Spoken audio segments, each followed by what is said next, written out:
prophète aurait dit. Et qu'est-ce qui prouve qu'il a réellement dit ça? Donc, bon. Donc, tu réunis les propos du prophète? Non, j'ai pas régné. Moi, je te dis, je réunis jamais un texte. Je dis, quand il y a un texte qui est là, je le prends, j'ai dit oui, le texte il est là, le hadith il existe. Mais j'apporte une analyse critique. Mais j'ai jamais dit que le prophète n'a pas dit ça. Le prophète aurait dit. Je mets ma phrase au conditionnel parce que ça reste un hadith. Et même là, le verset du Coran que tu parles là, je pense que c'est pas Allah, il ne fait que retranscrire la parole de la personne. Je crois que c'est quelqu'un qui parlait, qui disait que le soleil se couche dans une truc boueuse. J'ai oublié le nom du verset. Mais c'est pas Allah. Allah ne fait que rapporter les propos de quelqu'un. Mais c'est pas Allah lui-même qui dit que le soleil se couche dans une truc boueuse. Non, frère. Dans le texte, il a dit que il trouva que le soleil se couche dans une fosse. Les gars, n'encerclez pas mon ami comme ça. C'est comment? D'accord. N'encerclez pas mon ami comme ça. Les débatteurs là. Shalom, bonjour. Là, je crois que tu donnes la parole. Monsieur CS95C. Oui, bon, parce que tu mets. Bonjour d'abord. Bonjour. Quand tu mets un certain doute sur la sunna, parce que tu parles de la sunna maintenant. Ouais. Ben nous, ça nous rend un peu bizarre parce que la plupart des musulmans disent comme ça que le Coran, c'est la théorie, mais la sunna, c'est la pratique de l'islam même. Parce que le prophète, c'est lui qui est le modèle, c'est lui qui comprenait le Coran, c'est lui qui était là, comment on appelle, comment je peux dire ça même là, le modèle excellent de l'islam, c'est celui qu'on doit regarder pour faire l'islam, notamment la prière, tout ce qui est chose. C'est quoi, il n'y a pas tout dans le Coran. On ne peut pas nier les pratiques, par exemple le hajj, les détails là-bas, tout ça, c'est pas dans le Coran. Beaucoup de choses ne sont pas dans le Coran. Maintenant, on nous dit que c'est la sunna qui nous permet de connaître mieux l'islam. Mais si on nous dit aujourd'hui que la sunna même est corrompue, ben, tu ne veux pas que c'est un peu perplexe, ça nous laisse un peu perplexe. Parce que la sunna qui doit permettre aux musulmans de comprendre bien l'islam, cette sunna aujourd'hui est corrompue. Et les musulmans le disent à ciel ouvert. Moi, j'ai reçu un imam. Et non, un imam en Côte d'Ivoire ici à Guibou Touré, ici, mon parrain là-bas. Si, je le connais. Je connais Agib Touré. Il a dit ça, c'est ce que tu viens de dire. Il a dit ça. Il a confirmé que la sunna était corrompue. Il y a du faux, du vrai dedans. Pasteur Ménard. Oui. J'ai un côté ivoirien. Je suis de la Côte d'Ivoire. Je connais Agib Touré. Moi, je suis de Gagnoua, moi. Mais je ne veux pas rentrer dans ça. Bon. Au fait, ce que je vais te parler par rapport... Au fait, les musulmans, ils font deux confusions. La sunna est une chose et Bukhari Muslim est une autre chose. Les gens ont confondu qu'en disant que Bukhari et Muslim étaient la sunna, alors que tel n'est pas le cas. Pourquoi? La preuve, c'est quoi? Je vais te prendre un exemple tout bête que tu vas comprendre. Pourquoi est-ce qu'on dit que dans ces livres-là, il y a des contre. Le prophète, il a prié devant les gens. Quand il était là, ses compagnons étaient là, il a prié devant ces gens-là. Comment est-ce qu'il a fait la prière? Donc, les gens l'ont vu prier. Donc, normalement, la sunna qui serait obligatoire, c'est qu'on nous rapporte des hadiths où on dit le prophète l'a prié de telle manière, de sorte qu'il n'y ait pas de divergence entre les différents textes. Mais sauf que dans tous les hadiths qu'on a dans nos textes, on a des divergences partout. Il y a des parties où on dit le prophète, il a dit à haute voix. L'autre, il va dire non, il n'a pas dit à haute voix. Donc, il y a un moment donné, il y a une faille quelque part. C'est-à-dire, au moment de la retranscription de la sunna, il y a eu un problème. Et il y a 1400 ans. Dans la tradition arabe, c'est pas des gens qui écrivent, c'est des gens qui retiennent. Donc, la personne qui retient et qui récite quelque chose peut forcément te tromper. Toi, Ménard, tu peux dire quelque chose. Là, on prend, par exemple, la question de la chaîne de transmission. Moi, j'ai entendu de Ménard. Ménard dit qu'il a entendu Yeshua. Yeshua dit qu'il a entendu de Joseph. Mais les gens qui sont dans la chaîne de transmission, ils ont existé. Ménard a existé, Yeshua a échoué. Mais le problème va être quoi? Le prophète que la dernière personne qui a entendu Yeshua parler, c'est toi, Ménard. Mais toi, le pasteur Ménard, toi, tu peux te tromper dans la manière de ce que Yeshua t'a dit. Ou bien toi, au moment où tu vas me relater l'histoire, tu vas relater l'histoire, non par mot, mais comment est-ce que tu as compris ce que Ménard et ce que Yeshua t'a dit. Et de là que vient le problème du hadith. Donc, quand moi, quelqu'un me dit que le Bukhari Muslim, c'est la sunna, il dit, mais comment se fait que dans la sunna, il y a des contradictions? Quand le prophète prie, il y a deux qui non, ils croisent les bras, il y a deux sinon, il n'a jamais croisé les bras. On fait comment? L'école malékite, ils attrapent pas les bras. Les autres, ils vont attraper les bras. Quand ils vont citer la Surat Fatiha, il y a d'autres qui vont dire la basmala. Quand il dit Bismillah au nom de Dieu, il y a des gens qui vont le dire à haute voix, d'autres ne vont pas le dire à haute voix. Alors que le prophète, il n'était pas deux, il était unique quand il priait les prières à haute voix. Il le faisait devant tout le monde. Mais comment se fait que vous divergez sur ça? Et c'est là que nous, on met en contradiction ces gens-là qui disent non, que la sunna, elle est authentique. Il y a forcément un biais quelque part.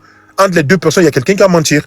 Quand on dit le prophète a dit non, il ne faut pas que la femme voyage plus de 2 jours. Un texte, non, le prophète a dit il ne faut pas que la femme voyage plus de 3 jours. Le prophète ne peut pas dire une chose et son contraire. Donc, entre les deux textes, il y a un texte qui est forcément faux. Ménard. Donc ça, tu n'as même pas besoin de musulman de savoir quand ces deux textes-là, il y a un texte qui est forcément contradictoire. Mais le fait c'est Voilà, attends. essai. Attends, Oussal Fraka, attends.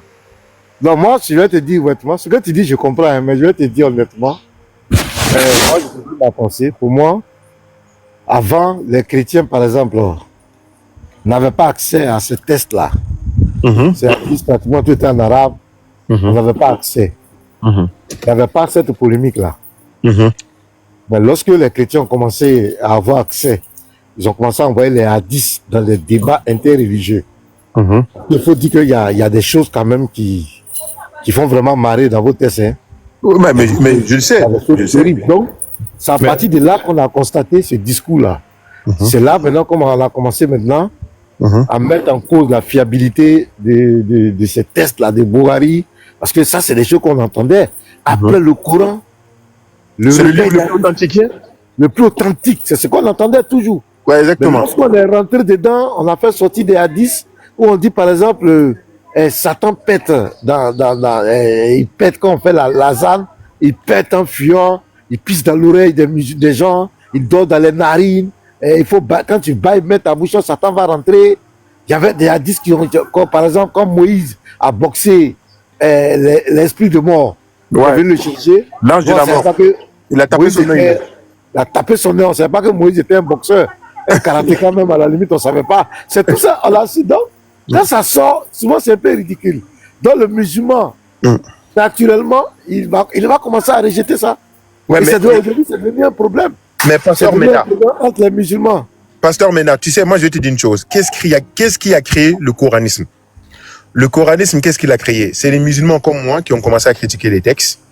Et à un moment donné, ils voient qu'il y a plein de problèmes. Finalement, ils disent, bon, on fait table rase de tout ça, les hadiths, on le met dans la poubelle, on se base que sur le Coran. C'est ça, au fait, c'est comme avant, tu l'as dit, les gens, ils partaient pas à regarder les textes, tout le monde répétait de façon moutonnière comme ça. Bukhari Muslim, c'est les livres les plus authentiques, c'est la vérité, c'est tombé du ciel, c'est une révélation comme le Coran, ainsi de suite, ainsi de suite. Et c'est ça qui a créé le coranisme. Les gens qui ont commencé à critiquer les textes. C'est vrai, attends. Même, il y a des sources musulmans qui disent que la sunna est divine. Les livres là. Ouais, mais je sais ça. Si, je sais. Mais il y a des savants qui disent que la sunna abroge le Coran. Mais ça, je le sais. Oui, mais c'est pas, il y a des faits. Je prends par exemple un exemple. La Sourate 424. La Sourate 424. Ça a été abrogé par un hadith. C'est un Muslimi 406. C'est là-bas que ça a abrogé. Donc il y a la sunna, il y a un hadith de Muslim qui a abrogé ça. Le mariage est temporaire. La mouta. L'abrogation est sortie d'un hadith de 1400. C'est un Muslim 1406. Mais Pasteur Ménard. Ça tient plus. Ça tient plus. Non, au fait, Pasteur Ménard, je suis pas venu pour ça, mais je vais dire quelque chose sur cette partie que tu viens de dire. L'abrogation quand ils disent que la sunna abroge le Coran, c'est quelque chose de farfelu. Pourquoi? Dieu dit dans le Coran, c'est aussi simple que ça. Dieu dit dans le Coran, quand nous révélons un verset, soit, il dit quand nous abrogeons un verset, soit nous le faisons oublier, soit nous le faisons remplacer par un qui est meilleur. Ça, c'est Allah qui lui dit, ça, c'est pas un hadith. Donc, ça dit quoi? Quand Dieu veut abroger un verset, c'est même le prophète lui-même, il oublie. C'est-à-dire, le verset en question, il disparaît. Aucun musulman ne peut le retenir. Soit le verset en question, il est là, mais il fait sortir un autre verset qu'il envoie, qui vient abroger là. Donc, Allah parle du Coran. Il n'est pas dit qu'un hadith viendra abroger un verset du Coran. Ça, c'est ce que les savants ils disent. Parce que quand ils sont en face de certains textes où ils ont des difficultés à expliquer, ils vont, pour pouvoir s'en sortir, ils vont prendre cette question-là de dire non, la sunna abroge le Coran. Mais en réalité, la sunna ne peut pas abroger le Coran. Parce que la sunna... Voilà, attends, je vais te donner un exemple. Il y avait un débat, une fois, avec les mêmes musulmans, les débatteurs. Yeshua est témoin. On était à les patriotes, tout ça là. Donc, on a fait un ressorti. Comment, dans le Coran, on peut demander aux gens de coucher avec des femmes de la manière dont on traite avec des prostituées. C'est-à-dire que je négocie avec toi, je vais te donner peut-être 100 000 francs, mais je vais jouir de toi pendant 3 jours. Ça, c'est une forme de prostitution, la mota. Bon, c'était tellement gênant. Ça les mettait mal à l'aise. C'est là qu'ils ont fait sortir le hadith là. Tu vois, non? C'est eux-mêmes qui ont fait sortir les hadiths. Ouais, non, je sais ça. Ça veut dire que je vais te dire honnêtement, hein, vos frères musulmans qui font les débats, ils ne sont pas honnêtes. C'est-à-dire qu'ils ont des pistons. Quand ça les arrange, j'appuie ici. Quand ça les arrange pas, c'est comme ça, il faut du ping-pong. Mais maintenant, c'est pour ça, moi je t'ai dit que le frère Yeshua me connaît ma méthodologie. Moi, quand il y a un texte qui est là, par exemple, comme le hadith de la Mouta'a, moi, ce hadith-là, je le nie pas. Je dis, ok, Ménard, le hadith, il dit ça. Comme le hadith qui dit que celui qui quitte la religion, il faut le tuer. Moi, je le nie pas. Le hadith, il est là. Mais par contre, je vais te prendre d'autres versets du Coran où Dieu dit au prophète, est-ce que toi qui vas contrer les gens à devenir croyants? Je dis, mais comment se fait que Dieu dit au prophète, est-ce toi qui vas contrer les gens à devenir croyants? Et on m'a dit, non, celui qui fait ça, il faut le tuer. Donc, souvent, ça pose problème. Donc, soit, il y a un moment donné, on est obligé de prendre nos cerveaux, on le fait fonctionner, mais soit on essaie de faire accepter ces deux textes-là, on a un problème de dissonance cognitive. Moi, mon raisonnement, il est simple. Quand il y a un texte qui est dans mon patrimoine, je reconnais, je réunis jamais un texte. Yeshua me connaît. Quand on dit, il y a un hadith, tous les hadiths que tu as cités là, je les connais, hein. J'ai dit oui. Ménard, le hadith, il a existé. Mais par contre, il dit, mais Ménard, comment est-ce que tu comprends ça? Comment se fait que Dieu te dit ça? Donc, à un moment de toi, Ménard, t'es pas musulman, mais t'es un cerveau.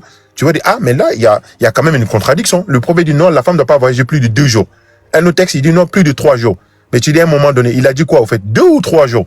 Soit Ménard, il est le plus jaloux que moi, il prend 3 jours. Moi, je suis moins jaloux, je prends 2 jours. Donc, à un moment donné, tu sais qu'il y a un problème. Mais, le problème, c'est quoi? C'est d'aller au-delà, de dire que oui, il y a un problème, et d'expliquer, de dire que, ah, dans ces textes-là, on a forcément des problèmes. Mais celui qui continue à dire bêtement que non, ces livres-là sont totalement authentiques, c'est là qu'il y a le problème. Quand il dit c'est totalement authentique, mais tu sais qu'il y a même des hadiths même qui mettent des doutes même sur l'authenticité du Coran. Est-ce que tu sais ça? On a des versets qui sont dans le Coran ou dans les hadiths, ils disent que non, ce verset-là, il se récite de telle manière. La manière qui est citée dans les hadiths là et dans la manière qu'on a dans le Coran, c'est pas la même manière. Il y a une différence. Donc, à un moment donné, tu es obligé de voir qu'il y a un problème quelque part.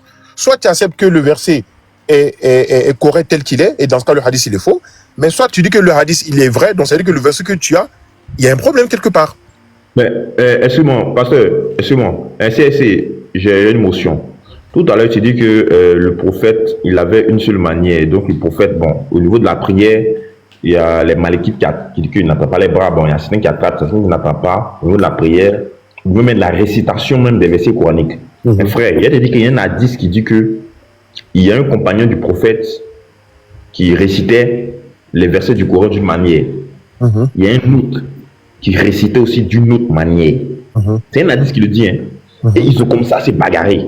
Je connais, c'est Omar. Le prophète n'a pas appris comme ça. Mais quand le prophète est venu, si toi tu lui dis que le prophète avait une seule manière de le faire, quand le prophète est venu pour l'édition, le prophète a dit, ce que lui a récité, c'est juste. Ce que l'autre aussi a récité est juste. C'est ce que le prophète a dit. Hein. Le prophète n'a pas dit qu'il y a un qui est juste, que les autres sont fausses. Hein. Non, au fait, toi, tu as pris un autre cas. Le cas, c'est ce qu'on appelle les qira'at, c'est-à-dire les riwayat, c'est-à-dire la manière de réciter. Par exemple, il y a Warsh, il y a Hafs, il y a Khaloun, il y a la manière de réciter. En fait, ça, c'est les versions. Et le hadith que tu parles là, je le connais. Le hadith que tu parles là, c'est Omar, le deuxième calife qui est venu. Il a vu quelqu'un réciter une sourate d'une manière. Il a dit, mais moi, j'ai pas entendu comme ça du prophète. Et ils sont allés, Omar l'a attrapé, il l'a envoyé devant le prophète. Le prophète a dit, récite. Il a récité. Après, il a dit à Omar de réciter. Omar a récité. Il a dit, réciter le Coran. Dieu l'a révélé de plusieurs manières. Mais moi, je te parle pas de ce cas-là. Moi, je te parle de cas où il faut lever la voix, où il faut la baisser. Je te parle de ce cas-là. Mais la problématique que tu dis là, des qira'at, ça existe réellement. On a ça. On a des khalou, on a des trucs. Dans le Coran, il peut y avoir des mots qui changent, c'est ça, non? Oui, il y a des versions où les mots vont être de priel dans telle version, il va être au singulier et ça va changer forcément le sens de la phrase. Ça existe. Ostaz, allô? Ostaz, donne-moi juste 30 secondes. Ostaz. Oui, pourquoi je vois? Tu entends comment il raisonne? Oui. Tu as déjà entendu un musulman te dire qu'il y a plusieurs versions? Non. Il te dit quelque chose qui est correct. Il te dit un truc qui est clair. Il y a plusieurs versions. Mais ça ne veut pas dire que les versions là, selon sa compréhension, elles sont fausses. Mais il y en a plusieurs. Mais quand tu discutes avec ceux qui font les débats, il ne peut pas l'avouer. Pourquoi? Parce qu'il a toute une communauté qui est derrière lui. Il a plus de je ne sais pas combien d'abonnés. Et s'il dit ça, ça peut le poser préjudice. Donc il a peur de le dire et il vient dire autre chose. C'est là la subtilité que le pasteur soulignait, que ceux qui font les débats sont très malhonnêtes. C'est clair. C'est très clair. Frère Yeshua, au fait, on m'attend là pour déjeuner là. Je suis en région parisienne, il y a un peu de décalage avec l'Afrique. Donc, Ça marche. n'oublie pas le passage que je t'ai demandé. Si tu peux me le retrouver, il y a pas de souci. D'accord. Un verset du Coran, il y a un mot qui est dans le hadith qui n'est pas dans le Coran que nous avons. Il y a des mêmes hadiths qui disent que telle sourate était de telle longueur. Alors que quand tu regardes la longueur aujourd'hui dans le Coran, la longueur, elle est moindre.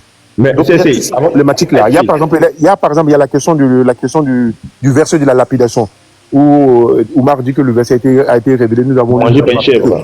mais sauf que quand tu vois dans le Coran qu'on a aujourd'hui, eh bien ce verset n'existe pas. Donc moi, un musulman qui est en face de moi, il y a deux questions. Soit tu lis le Coran et il est vrai, ce qu'on a aujourd'hui, il est authentique. Dans ce cas, le hadith, il dit ça, il est faux. Soit tu dis que le hadith, il est vrai. Donc quand tu dis le hadith, il est vrai, par conséquent, de manière implicite, tu mets en cause l'authenticité du Coran qu'on a. Les deux ne peuvent pas être vrais. C'est là que je te dis qu'il y a un problème. Tout à l'heure, quand je dis que deux choses tu peux pas dire 1 plus 1 égale à 2, et tu dis non, 1 plus 1 égale à 3. Soit 1 plus 1 égale à 2, soit 1 plus 1 égale à 3. Les deux ne peuvent pas être vrais. C'est clair. C'est clair. Voilà, c'est ce que je disais tout à l'heure. Mais à l'occasion, Yeshua, il y a plein de textes comme ça, on pourra en discuter. Je voulais tellement échanger avec toi. On appelle comment 1694. Selon toi, avant de descendre, est-ce que tu penses que le verset de la Mouta, c'est quelque chose qui doit être pratiqué aujourd'hui ou bien qu'on a délaissé, mais ça se trouve dans le Coran? Parce qu'il y a d'autres qui disent que le hadith abroge ça. Ok. Et moi, tu sais, cette question de la Mouta, moi, j'ai lu, j'ai fait des recherches là-dessus. Et la réalité que dans nos textes, on a des hadiths, effectivement, qui disent que le prophète l'aurait autorisé dans un cas. Ils étaient allés dans un combat, dans un voyage. Ils n'avaient pas de femme. Ces hommes-là sont venus voir le prophète. Est-ce qu'on peut se castrer? Le prophète a dit non. Il a dit prenez quelques dates et faisait des mariages temporaires. Donc après, ça c'était la première autorisation. Il aurait interdit lors d'une autre bataille. Il aurait réautorisé encore une deuxième fois. Il a réinterdit encore une deuxième fois. Bon, moi, ce texte-là, finalement, quand je vois, ça me pose problème. Il dit la religion, c'est pas du ping-pong. Tu peux pas interdire, réinterdire. Il y a quand même un problème. Ça, c'est un. Attends, j'arrive. Je vais terminer mon. Mais tu dis que c'est le prophète. Oh, c'est Allah qui a autorisé. Non, attends, j'arrive. Je vais pas parler du verset coranique. Là, je te parle du hadith qui dit que le prophète. Je te parle du hadith. Voilà, je parle du hadith. Maintenant, dans le Coran, le verset qui parle, il a dit de même que vous jouissez d'elle. Ce verset-là encore, même ce verset-là encore, il y a une contradiction. Parce que Ibn Abbas a dit, dans ce verset-là, il y a une particule qui manque. Il a dit à la fin de ce verset-là, Allah aurait dit, jouissez d'elle, donnez-les marques jusqu'au terme fixé. C'est-à-dire qu'il y a une notion de temps. Mais sauf que quand on voit dans le verset qui est là aujourd'hui, il n'y a pas la notion du temps. Donc si moi je me base par rapport à ce que j'ai dans le Coran, je ne peux pas te dire que ce verset-là parle de la mouta, parce qu'il n'y a pas la notion du temps. Mais Ibn Abbas dit dans les hadiths qu'en réalité ce verset ne se récitait pas comme ça. En fait, il y a tout un problème par rapport à ça. Donc, je vais te demander pardon, mais dans ce cas, tu fais quoi dans l'islam? Si avec ton analyse critique, tu vois qu'il y a des incompréhensions, des contradictions, comment est-ce que tu fais pour mais je reste musulman parce que, comme encore une fois je dis, moi je ne prends pas les hadiths comme étant des paroles sacrées. Pour moi, le Coran que j'ai, c'est le Coran authentique. Toutes les contradictions qui sont dans les hadiths, c'est les hadiths qui envoient le problème. Non, les contradictions coraniques, Oui, il peut y avoir des contradictions coraniques selon toi, mais pour moi, je ne vois pas de contradictions dans le Coran. Et pour moi, le Coran que j'ai, il est authentique. Cela ne remet pas en cause ma foi qu'il existe un Dieu unique. Parce que c'est ça le message principal de l'islam. C'est de croire à un seul Dieu. Comme la Bible dit également, écoute, ô Israël, le Seigneur, notre Dieu, l'unique Seigneur. C'est ça notre credo, au fait. Nous, c'est de dire qu'il y a un seul Dieu, on l'adore. Je comprends bien ta position, mais tu es d'accord avec moi qu'il y a des versets, par exemple, la sourate 112, verset 1, qui fait mention de l'unification de Allah au lieu de l'unicité. C'est mis en français l'unicité, mais il s'agit de l'unification. Et il y a aussi la sourate 38, verset 5, qui justifie cette unification-là. Il y a encore d'autres versets qui disent que Allah n'est pas le seul Dieu créateur, il est le meilleur des créateurs. Et il y a lui-même un autre verset qui dit que il fait partie des créateurs. Alors, quand on prend tous ces thèmes-là et puis on fait une analyse lexicale, on comprend que le Coran lui-même, il y a des choses à boire et à manger, des contradictions très flagrantes. Donc, au vu et au su de tous ces détails-là, comment est-ce qu'on peut rester toujours convaincu que le Coran dit la vérité? Mais au fait, les problématiques que tu soulèves, Au fait, moi, ces problématiques-là, moi, j'avais pas vu ça. Donc, de toute tête comme ça, je peux pas te reprendre. Il faut une analyse. Je regarde les textes en arabe, en français, et puis confusion, je sais pas ça. Mais comme ça, je peux pas te répondre comme ça. Putain. Voilà. Donc, je pourrais pas te répondre comme ça. Voilà. On fait comme ça. Si l'occasion se représente, il faut que j'ai ces textes-là, je les analyse, je regarde, et que je puisse apporter une analyse. Mais selon toi, c'est une dernière question. Selon toi, Djibril, lorsque le prophète Mohammed a vu là, chez toi, c'est qui, c'est un ange ou bien c'est Allah lui-même? Pour moi, Djibril, c'est un ange. Mais Ibn Abbas dit que c'est Allah lui-même, dans sa forme angélique. Ah ouais, je peux avoir cette référence? Oui. J'ai jamais entendu. Hein. Dans le tafsir de la sourate 53, en bas du verset 4. Eh bien, je vais regarder. J'ai un tafsir à la maison. Là, je suis sorti, je suis venu chez un oncle, là. Mais je vais ça, tu m'as dit sourate 53, verset 4. Ouais. 53, verset 4. Ok, il n'y a pas de souci. Parce que si tu prends de les nouvelles éditions qui font sortir là, tu vas pas voir ça dedans. Il faut aller dans les anciennes éditions là. Eh bien, je vais me renseigner. Il n'y a pas de souci. Tu sais, moi, j'ai un esprit qui est très critique. Donc, moi, rentrer dans les textes, c'est pas ça qui me pose problème. Encore une fois, j'ai dit, moi, mon meilleur témoin, c'est Yeshua. Il pourra témoigner, voilà, de ma sincérité. Ok, ça marche. Merci à vous. Okay. Merci beaucoup, frère Yeshua. En tout cas, frère, sois béni. Voilà. Moi, je suis en train d'allumer la ticket comme ça. Gerizim, la montagne de la bénédiction.